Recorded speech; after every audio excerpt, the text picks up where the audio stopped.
Hello guys, எல்லாருக்கும் வணக்கம். எல்லோரும் எப்படி இருக்கீங்க? நல்லா இருப்பீங்க நம்புகிறேன். ஸோ எல்லாருக்கும் ஹாப்பி நியூ இயர். ஸோ இன்றைக்கி வந்து 2024 ஃபர்ஸ்ட் டே. ஸோ இன்றைக்கி எங்கே கிளம்பியாச்சுன்னு பார்த்தீங்கன்னா, எங்கேனே தெரில எனக்கு. ஸோ எங்கேயாவது கோயிலுக்கு போகலாம் அப்படின்ட்டு பசங்க கூட ஜாலியாக பேசிகிட்டு இருந்தோம். சரி, ஓகே, வயலூர் முருகன் கோயிலுக்கு போகலாம் அப்படின்ட்டு அப்படியே கிளம்பியாச்சு. ஸோ நானும் போனதே இல்லை. நான் காலேஜ் படிக்கிற டைம்லேருந்தே அந்த கோயிலுக்கு போகணும்னு நினச்சிக்கிட்டே இருந்திருக்கேன். பட்டு போகிறதுக்கான வாய்ப்பு கிடைக்கல. அதுக்கு எத்தனை வருஷம் ஆகிப்போச்சு. அப்படியே ஜாலியாக அன்றைக்கி ஃபுல்லாகவே ரைடு தான். ஏன்னா இன்றைக்கி எந்த கமிட்மெண்ட்டும் கிடையாது. அதனால் அப்படியே ஜாலியாக பைக்கில் சுற்றிக்கிட்டே இருக்க வேண்டியதான்.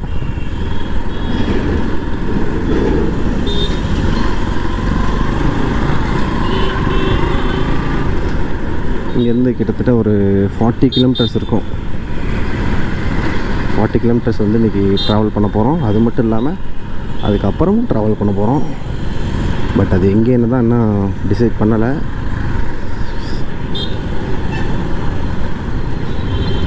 ஸோ இன்றைக்கி எல்லாருமே வந்து பிஸியாக இருப்பாங்க. நியூ இயர் எல்லாருமே வந்து ஒன்று எங்கேயாவது ஊருக்கு போவாங்க, இல்லைனா கோயிலுக்கு போவாங்க. ஒரு சிலர் வந்து வேலைக்கு போவாங்க. நம்ம வந்து இப்போது கோயிலுக்கு போகிறோம். நம்ம ஊர்லேயும் செம்மையாக டிராஃபிக் ஆகுது. இது தான் நமக்கு பிடிக்காது.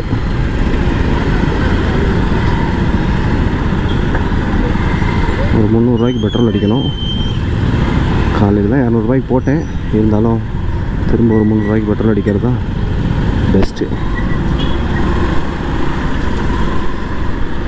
பெட்ரோல் குறைஞ்சிட்டாலும் நமக்கு வந்து ஒரு மாதிரி உறுத்த ஆரம்பிச்சிருது. செம்மையாக இருக்கே.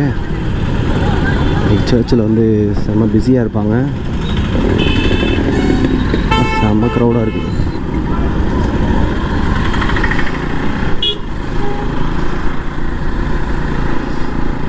ஸோ சேனலுக்கு யாரை புதுசாக வந்தீங்கன்னா மறக்காமல் சேனலை சப்ஸ்கிரைப் பண்ணி பெல் ஐக்கானை தட்டி விட்டுக்கோங்க. ஸோ நம்ம வீடியோஸ்லாம் பிடிச்சிருந்துச்சின்னா ஒரு லைக் போட்டுருவீங்கன்னு நினைக்கிறேன். போட்டால் சந்தோஷம். ஸோ இந்த இயரில் வந்து ஃபஸ்ட் ரைடே வந்து ஒரு கோவிலுக்கு போயிட்டுருக்குறோம். First day. அது இல்லாமல் ஒரு லாங் ரைடு வந்து போகலான்னு ஒரு பிளான் இருக்குது. பட் எந்தளவுக்கு அது செயல்படுத்த முடியும்னு தெரியலை. பார்ப்போம். அடுத்தடுத்த வீடியோக்கள் பார்த்தா உங்களுக்கு தெரியும். இப்போதைக்கு வந்து திருச்சி பைபாஸில் வந்துட்டோம். ஸோ இங்கே வந்து திருச்சி போய் போகணும்னு இல்லை, நம்ம இடையிலே உள்ளே கட் பண்ணி போனால் ரூட் இருக்குது. பட் அந்த ரூட் எனக்கு தெரியாது, பசங்களுக்கு தெரியும். அவங்க தான் அதில் எது வழியாக போகலாம் அப்படின்னு சொல்லி கூப்பிட்டு போகலாம் அப்படின்னாங்க. சரி, என்ன அவங்க பின்னாடியே நம்மளும் போக வேண்டியதான்.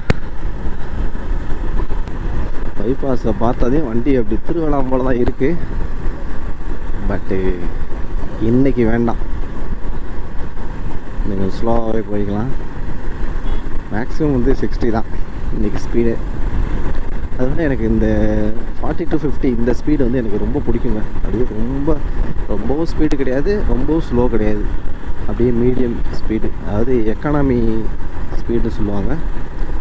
ஸோ இந்த ஸ்பீடில் வச்சு ஓட்டினீங்கன்னா அவங்களுக்கு நல்லா மைலேஜ் கிடைக்கும். அது எந்த பைக்காக இருந்தாலும். பட் ஐசிசி பைக்கிலலாம் அந்த ஸ்பீடில் ஓட்டுறது கஷ்டம்தான். நான் சொல்கிறது இந்த 200 சிசிக்கு கீழே. இன்னும் ஒரு நல்ல விஷயம்னா, அடுத்து எனக்கு வேறு பைக்கு வாங்கலான்னு ஒரு ஆசை வந்திருக்கு. அது இந்த இயருக்குள்ளே வாங்கணும்னு ஒரு ஆசை. அதுக்குள்ளே இருக்கிற அந்த கடன்கள்லாம் முடிச்சுட்டு ஒரு நல்ல பைக் ஒன்று வாங்கணும். நல்ல பைக்னால் இது நல்ல பைக் இல்லையா அப்படின்லாம் சொல்லாதீங்க. இது வந்து தரமான ஒரு அசுரன். இது வந்து வாழ்நாளில் மறக்கவே முடியாது. மிஸ் பண்ணிடுவேன் அப்படி மறந்தேன்னா. ஏன்னா அப்படிப்பட்ட பைக்கு. ஸோ என்எஸ் வச்சுருக்கவங்களுக்கு தெரியும் இந்த பைக்கோட அருமை எல்லாம். எல்லாருமே அவங்கவுங்க பைக் வந்து பெஸ்ட்டாக தான் இருக்கும். இருந்தாலும் என்எஸ் 200 மோஸ்ட் ஃபேவரட்.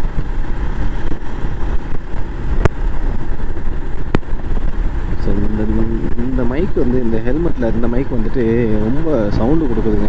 ஸோ 60க்கு மேலே போயிட்டோன்னா வந்து சவுண்டு கொடுக்க ஆரம்பிச்சிடும். அதனால் நான் பேசுகிறதெல்லாம் உங்களுக்கு கேட்காது.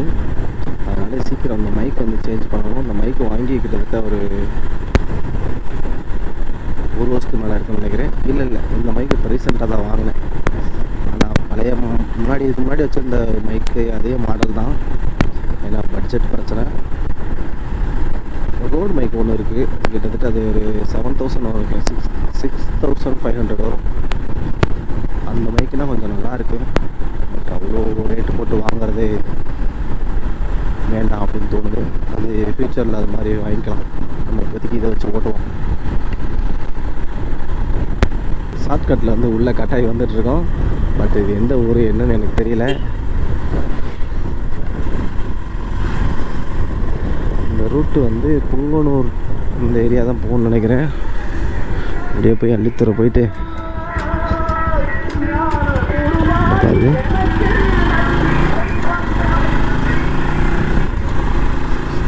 இந்த பாட்டுக்கெல்லாம் காப்பி அடிச்சு போடாமல் வந்தால் ரைட்டு தான்.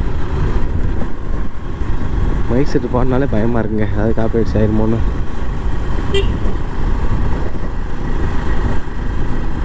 ரைட்டை வந்து இந்த ரூட் வந்து அள்ளித்துறை போய் அப்படியே போகணும்னு நினைக்கிறேன். வயலூர் தெரில, சரியாக தெரில. போகிற போக்கில் போயிட்டுருக்குறோம். ஃபைனலி அள்ளித்துறை வந்தாச்சு. ஸோ இதிலேருந்து சோமரசம்பட்டை போயிட்டு அப்படியே வயலூர் தான். ஸோ இந்த ரூட் வந்து பார்த்திங்கன்னா தோகமலை டு திருச்சி. என்ன பாச்சு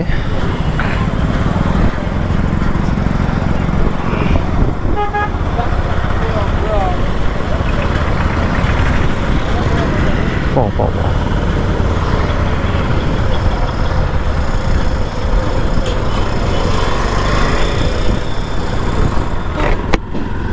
ஸ்ட்ரைட்டாக வந்து அள்ளித்துறையிலேருந்து சோமரசம்பட்டை போயிட்டு வயலூர் உள்ளே வந்துடலாம். ஸோ லாஸ்ட் வீக் வந்து இங்கே இந்த ஏரியா வந்தேன். திருச்சி போயிட்டு இந்த ரூட்டில் தான் வந்தோம்.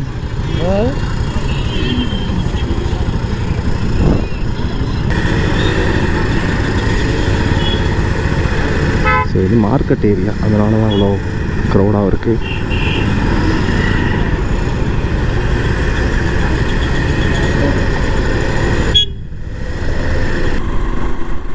அள்ளித்துறை தாண்டி வந்துட்டோம். சோமரசம்பேட்டை தாண்டி வயலூர் ரோடு வந்தாச்சு. ஸோ இந்த ஏரியா வந்து செழிப்பாக இருக்குங்க, எப்போவுமே செழிப்பாக இருக்கும். ஏன்னா இந்த காவிரி ஆற்று பாசனம் வந்து எப்போவுமே இங்கே இருக்கும். அதனால் இந்த ஏரியா மட்டும் பார்த்திங்கன்னா சூப்பராக இருக்கும். ஸோ இந்த ரூட் வந்து எங்கே போகும்னா கரூர் பைபாஸ் போகும். பட் நம்ம இப்போதைக்கு வந்து கோயிலுக்கு போயிட்டு அதுக்கப்புறம் அப்படியே நேராக போனால் கரூர் பைபாஸ் முடிச்சுட்டு அதுலேயே அப்படியே ரைட்டாக அப்படியே ஸ்ட்ரைட்டாக அந்த பக்கம் எங்கன்னா சமயபுரம் அப்படியே நேராக போயிடலாம். கல்லணை, வயலூர் முருகன் கோயில் லெஃப்ட்டில் போகணுமா, சரி ரைட்டில் போகணுமா.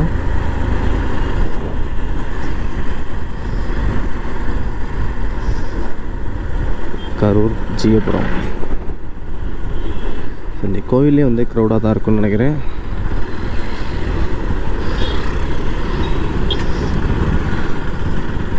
மலைவாயில் குமார வயலூர் அருள்மிகு சுப்பிரமணிய சுவாமி திருக்கோயில் வயலூர்.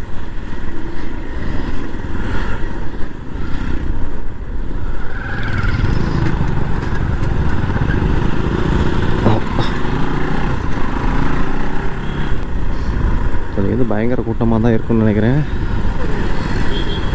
ஏன்னா நம்மளை மாதிரி எவ்வளோ பேர் கோயிலுக்கு வருவாங்க. நம்ம ஏரியாவில் வந்துட்டு ராலிமலைக்கு அப்புறம் பெரிய முருகன் கோவில் இதுதான் நினைக்கிறேன். சரியாக தெரில, எனக்கு தெரிஞ்சு இதுதான் பெரிய முருகன் கோவில். இந்த பக்கம் போகணும்.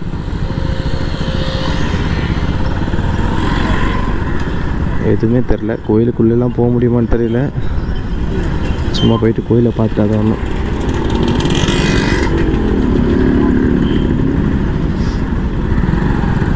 எவ்வளோ தூரத்துக்கு வண்டி நிற்குதுன்னு தெரியலையே.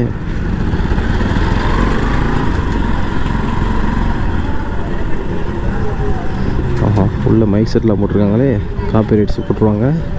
நான் கோயிலுக்கு போயிட்டு கண்டினியூ பண்ணுறேன்.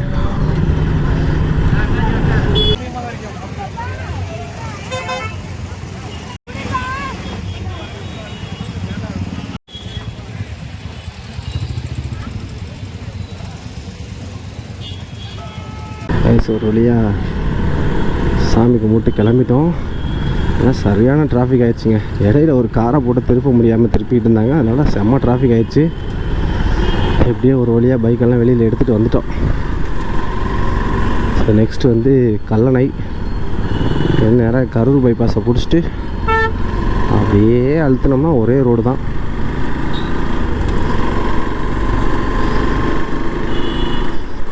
அப்படியே குப்புன்னு ஏற்றுருச்சுங்க கொஞ்ச நேரம் டிராஃபிக்கில் நின்னது.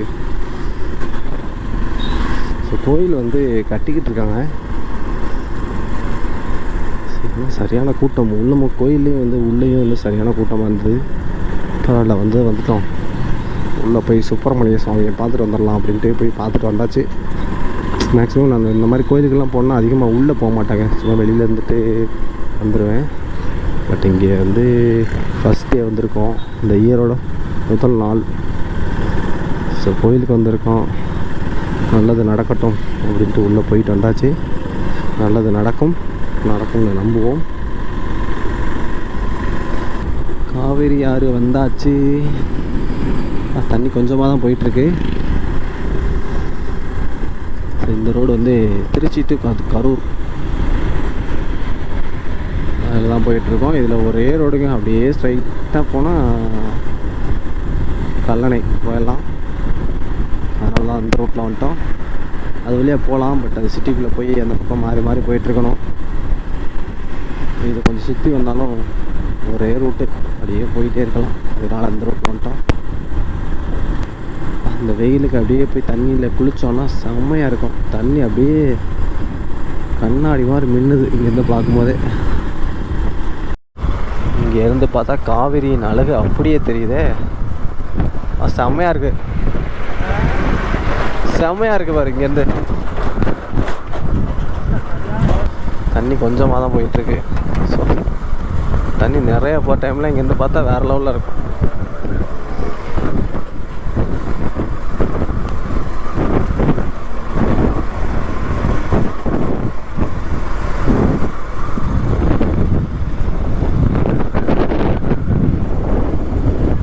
ஸ்ரீரங்கம் அங்கே இருக்குது.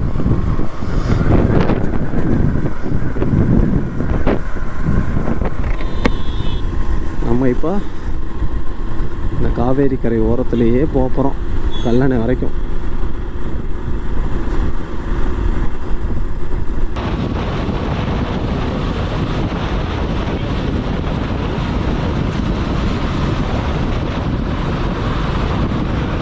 கல்லணை 12 கிலோமீட்டர்.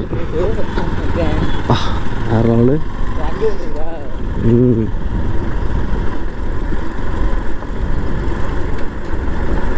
12 கிலோமீட்டர் போனோம்.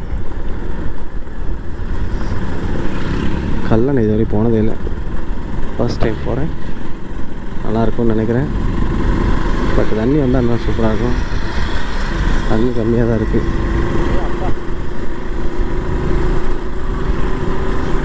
கல்லணை இன்னும் ஒரு 5 கிலோமீட்டர் தான் இருக்குன்னு நினைக்கிறேன். பக்கத்தில் வந்தாச்சு. ஸோ டைம் பார்த்திங்கன்னா கிட்டத்தட்ட 1 மணி ஆக போகுதுங்க. கொஞ்ச நேரம் ரெஸ்ட் எடுத்தோம். ஸோ ஃபுல்லாக வந்து பைக்கிலேயே போயிட்டுருக்க வேண்டாம், கொஞ்ச நேரம் இருந்து அப்படியே ஜாலியாக பேசிக்கிட்டு இருந்துட்டு ஒரு அரை மணி நேரம் இங்கேயே டைம் பாஸ் பண்ணியாச்சு. நெக்ஸ்ட் வந்து கல்லணை தான். அப்படியே கல்லணை பார்த்துட்டு அப்படியே டேம் கிராஸ் பண்ணி அந்த பக்கம் போயிட்டு அப்படியே வீட்டுக்கு கிளம்ப வேண்டிதான். ஸோ வீட்டுக்கு போகிறல இடையில ஒரு மேட்ச் இருக்குது, கபடி மேட்ச் நடந்துகிட்ருக்கு. ஸோ நம்ம பசங்க வந்து விளையாட போகிறாங்க. அது வந்து ஒரு 3 மணிக்கு மேட்ச் ஸ்டார்ட் ஆகும். அதுக்குள்ளே போயிடலான்னு நினைக்கிறேன்.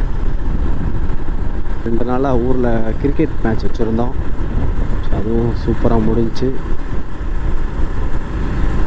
இன்றைக்கி வந்து தேன்கனியூர் அப்படிங்கிற ஊரில் வந்து மேட்ச் நடத்துகிறாங்க. அதாவது ஒரு ஊர் கபடி போட்டி. அது அங்கே தான் போகிறோம். அது வந்து விராலிமலை பக்கத்தில் இருக்குது.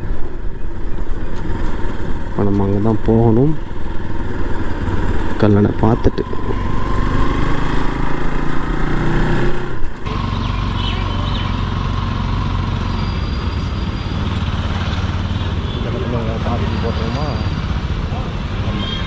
தாண்டி போக வேண்டாம்.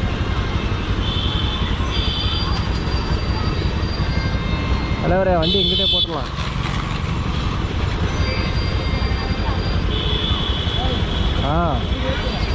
எங்கிட்டாவது ஏற்றுவோம். திரும்ப இதில் தான் போன மாதிரி இருக்கும். இதில் போனால் திரும்ப இருக்கும். இதில் இங்கே போகிறேன், அதில் போகணும். இல்லை, அந்த ரோட்டில் போனீங்கன்னா நேராக இது போகணும், தஞ்சாவூர் போகலாம். பூண்டி மாதா கோயில் போகலாமா? பூண்டி மாதா கோயில் போக வேண்டாம், வண்டியை பார்க்கிங் போடணும். இப்போ அந்த பக்கம் அந்த சைடில் போ. அப்படியே ஒரு ரவுண்ட் யூட்டன் போட்டுருந்தாங்க.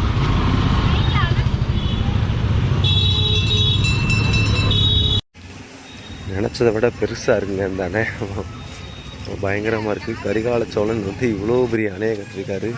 அது இவ்வளோ வருஷங்கள் தாண்டியும் வந்து கம்பீரமாக நிற்கிதுங்கிறப்போ பெருமையாக இருக்குது. கொள்ளிடம் ஆற்றுல வந்துட்டு தண்ணி திறக்கலை. ஸோ இங்கே வந்து குளிக்கிறதுக்கும் அலோடு கிடையாது. ஸோ இந்த பக்கம் காவேரி பிரியுதில்ல, இந்த இதில் வந்து இப்போதைக்கு அலோவ் பண்ணுறாங்க. தண்ணியும் கொஞ்சமாக தான் வந்துட்டுருக்கு, அதனால் ஒன்றும் பிரச்சனை இல்லை. தண்ணி நிறையா வரும்போது அலோவ் பண்ண மாட்டான்னு நினைக்கிறேன். கெயின் வீலு பார்க்க சொல்லிட்டு செம்மையாக இருக்குங்க. ஃபேமிலி கிட்ஸ் கூட வரும்போதெல்லாம் செம்மையாக என்ஜாய் பண்ணலாம். பட் சேஃப்டியாக இருந்துக்கணும். கிட்டத்தட்ட 1 ஹவருக்கு மேலே இங்கேயே டைம் ஸ்பெண்ட் பண்ணியாச்சு. அப்படி கிளம்ப வேண்டி தான், டைம் ஆயிடுச்சு. பயங்கர சரியான கூட்டங்க. கொஞ்ச நேரத்தில் செம்ம டிராஃபிக் ஆகிடுச்சு. தண்ணி நிறையா போனால் சூப்பராக இருக்கும்னு நினைக்கிறேன் இந்த இடம்லாம். பட் இப்போதைக்கு தண்ணி கொஞ்சமாக தான் போயிட்டுருக்கு. நல்லா இருக்கேன். தண்ணி அப்படியே இந்த வெயிலுக்கு அதுக்கும் அப்படியே ஜில்லுன்னு இருந்துச்சு.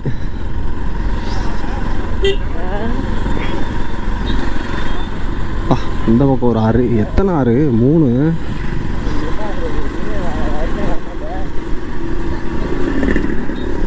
கேமராவில் வேறு சார்ஜ் இல்லைங்க, ஆஃப் ஆக போகுது. ஸோ இதோட இந்த வீடியோவை எண்ட் பண்ணிக்கலாம்னு நினைக்கிறேன். மறக்காமல் சேனலை சப்ஸ்கிரைப் பண்ணி வச்சுக்கோங்க. அடுத்த வீடியோவில் மீட் பண்ணுவோம். பாய். நன்றி, வணக்கம்.